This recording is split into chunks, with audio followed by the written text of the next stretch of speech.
Google पे, phone पे सह अन्य UPI payment ॲप्सवर आता बंधन येणार. येत्या 1 ऑगस्टपासून हे नवे नियम लागू होण्याची शक्यता.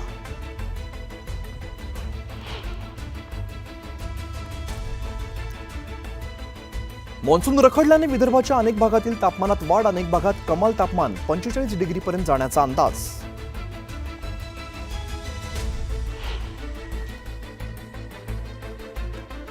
ईडीने मागील आठवड्यात केलेल्या छापेमारीत मिठी नदी सफाई घोटाळा प्रकरणी 1.25 कोटींची मालमत्ता जप्त. काही इलेक्ट्रॉनिक उपकरणं आणि कागदपत्रांचा देखील समावेश.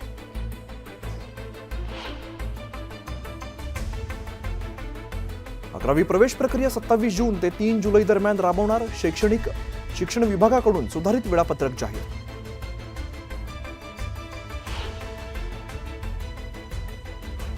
आम्हाला चुकीच्या पद्धतीने अडकवलंय. आरसीबी प्रशासनाने कर्नाटक उच्च न्यायालयात घेतली धाव.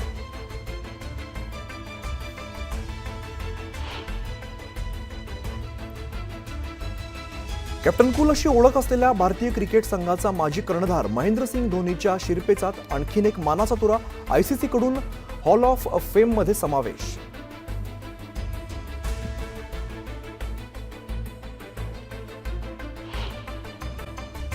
राष्ट्रवादी काँग्रेसची 2 शकलं झाल्यानंतर दोन्ही राष्ट्रवादी काँग्रेसकडून 26वा वर्धापन दिन पुण्यामध्ये साजरा केला जाणार आहे. राष्ट्रवादी काँग्रेस शरदचंद्र पवार पक्षाचा वर्धापन दिनाचा मेळावा पुणे शहरात बालगंधर्व रंगमंदिरात होतोय, तर राष्ट्रवादी काँग्रेस अजित पवार गटाचा मेळावा बालेवाडीत होणार आहे. दोन्ही ठिकाणी जय्यत तयारी झालेली आहे.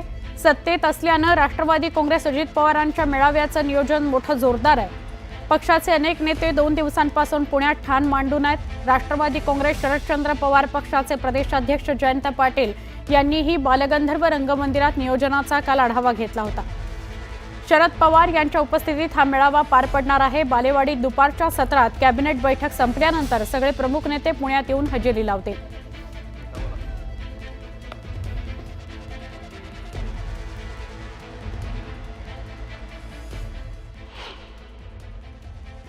पुण्याला आज पहिल्यांदाच बहुमान मिळाला, कारण की याच्या अगोदर कोल्हापूर असेल, नाशिक असेल किंवा सुरत, देहरादून आणि दिल्ली, मुंबईमध्ये अधिवेशनं झाली. हे पहिल्यांदाच मेळावा या ठिकाणी होतं. हजारोच्या संख्येने लोक येतात, त्यांचा उत्साह आहे. आम्ही आदरणीय पवार साहेबांच्या बरोबर राहिलो. त्याचं मागचं कारण साहेबांचा पुरोगामी चेहरा या महाराष्ट्रासाठी आणि देशासाठी केलेलं काम. त्याच्यामुळं सत्तेत जायचा कधी संबंध नव्हता. सत्तेसाठी कोणाची हातमिळवणी करायचा विषय नव्हता.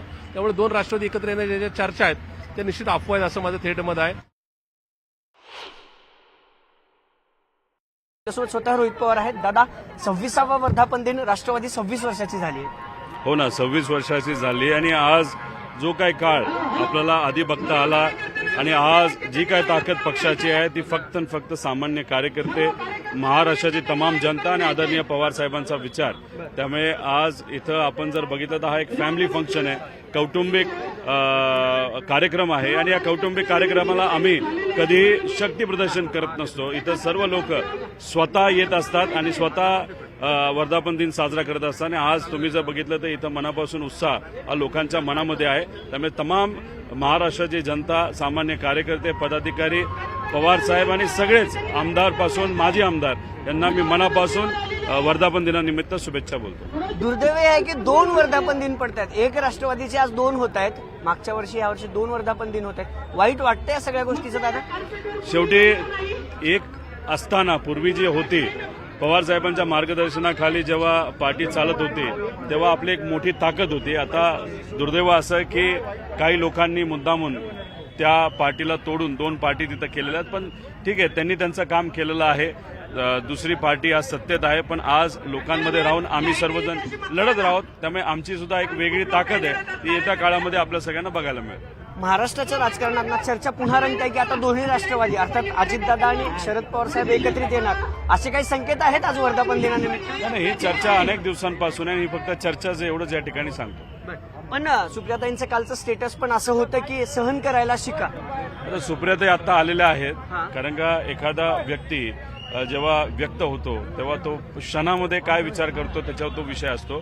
पण आदरणीय सुप्रियाताई आमच्या सगळ्यांच्या नेत्या आहेत, ते इथं आलेल्या आहेत. त्यांनी ते स्टेटस का ठेवलं हे त्यांना डायरेक्ट आपण विचारलं तर त्या स्पष्टपणे त्या स्वतः सांगू शकतात. तर तुमची काय इच्छा आहे? शेवटचा प्रश्न, तुमची काय इच्छा आहे? दोन्ही राष्ट्रवादीने एकत्रित यावं, पुढचा जो वर्षीचा वर्धापन दिन एकत्रित बघायला मिळेल मला आम्हाला. एवढंच सांगतो, जेव्हा पक्ष पहिल्यांदा फुटला होता तेव्हा आम्हाला संधी होती सत्तेत जाऊन बसायची, पण आदरणीय पवार साहेब आणि विचाराबरोबर आम्ही राहिलो. संघर्ष या सर्व कार्यकर्त्यांबरोबर आम्ही केलेला आहे. त्यामुळे आज सुद्धा पवार साहेब जे बोलतील ती आमच्या सगळ्यांची दिशा असेल. खरं तर थोड्याच वेळात झेंडावंदन देखील इथं होणार आहे. स्वतः शरद पवार, सुप्रिया सुळे, जयंत पाटील यांच्या हस्ते हा ध्वजारोहण सोहळा जो आहे तो पार पडणार आहे. आणि त्यासाठी आता सगळे नेते आहेत, खासदार आहेत, आमदार आहेत, ते या पक्ष कार्यालयात जमायला सुरुवात झालेली आहे. कॅमेरा पर्सन सचिन हंचाटेसह अभिजित पोते, न्यूज 18 लोकमत, पुणे. शरद पवार हे मेळाव्याच्या स्थळी पोचलेले आहेत. पत्नी पण सोबत आहे.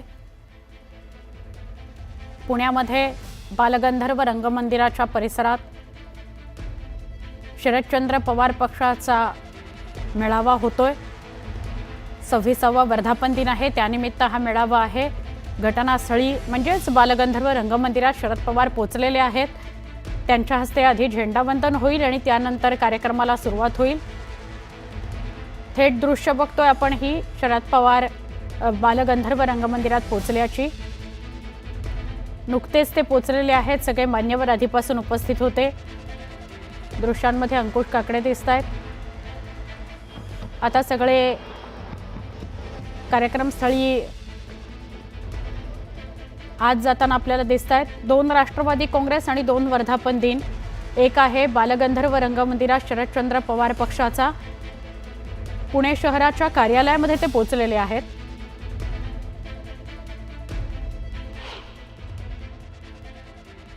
आमच्या पक्षामध्ये एकत्रीकरणाच्या बाबतीमध्ये कुठलीही चर्चा नाही.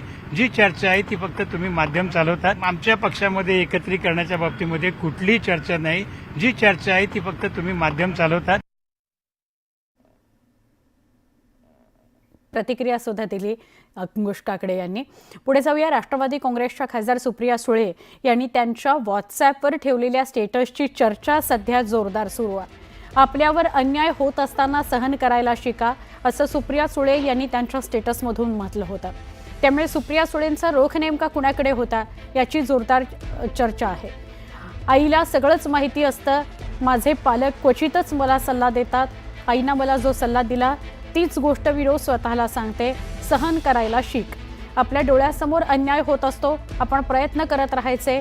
त्यावर आपली बाजू कितीही खरी असली तरी अन्याय होतच असतो. आपण काहीही करू शकत नाही. परिस्थिती आपल्या हातात नसते. तेव्हा घट्ट व्हायचं आणि सहन करायचं. कर्तव्य करत राहायचं. आपले संस्कार कधीही विसरायचे नाहीत, असंही त्यांनी त्यांच्या स्टेटसमध्ये म्हटलंय. त्यामुळे सुप्रिया सुळेंनी नेमकं कुणाला उद्देशून हे स्टेटस ठेवलंय याची चांगली चर्चा रंगली आहे.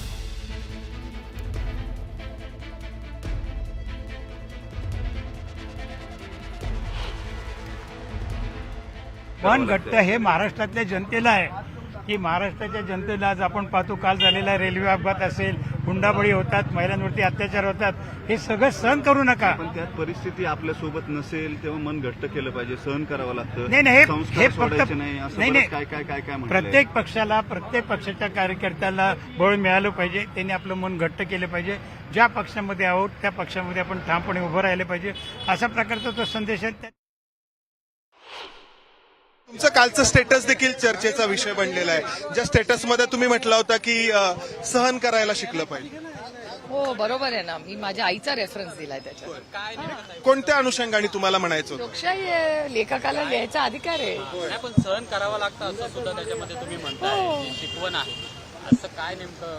म्हणजे शरद पवारांनी हा पक्ष उभा केला आणि त्यानंतर जे काही घडलं तर त्याच्यानंतरची ही तुमची प्रतिक्रिया म्हणायची. आज दोन्ही राष्ट्रवादीचे एकत्रित मेळावे होत आहेत पुण्यामध्ये. I leave it to your imagination.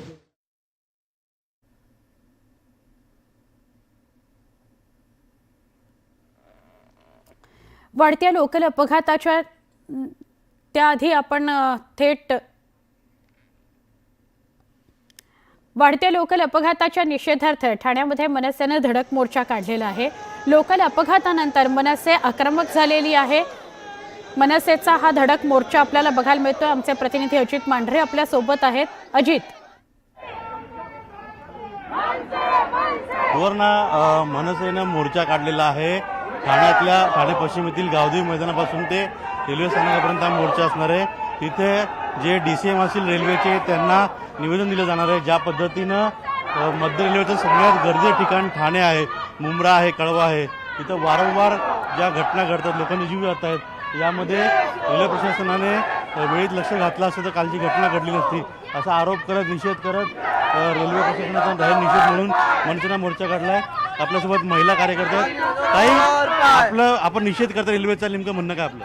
आमचं हेच म्हणणं आहे, आज माझ्या माता भगिनी रोज त्या ट्रेनचा प्रवास करतात आणि कालची जी गोष्ट घडली ही खूप लांछस्पद आहे. जेव्हा देश पुढे चाललाय, स्मार्ट सिटी चाललाय, असं आपण म्हणतो भारत पुढे, तर कुठे आज आपण नोकरीला जातो ना, आपला जीवच सिक्युअर नाहीये. तर मला असं वाटतं रेल्वे प्रशासनाने एकतर गाड्या वाढवा, एकतर सिक्युरिटी द्या, कारण हे रोज रोज नाही, हे रोजची गोष्ट आहे. रोज 2-4 बळी जातच असतात. तर रेल्वे प्रशासनाला हेच मागणं आहे, एक तर तुम्ही काहीतरी सिक्युरिटी करा, गाड्या वाढवा. आज प्रत्येक जीव महत्वाचा आहे, नाही तर तुमचे राजीनामे द्या, तुमचं काही काम नाही. काय सांगायचं आहे, प्रत्येक गाडीमधून प्रत्येकाचा कुटुंब जात असतो, येत असतो, प्रत्येकाचा जीव धोक्यात असते. ते प्रशासनाने विचार करून त्यानं आपला गाडी वाढवायला पाहिजे.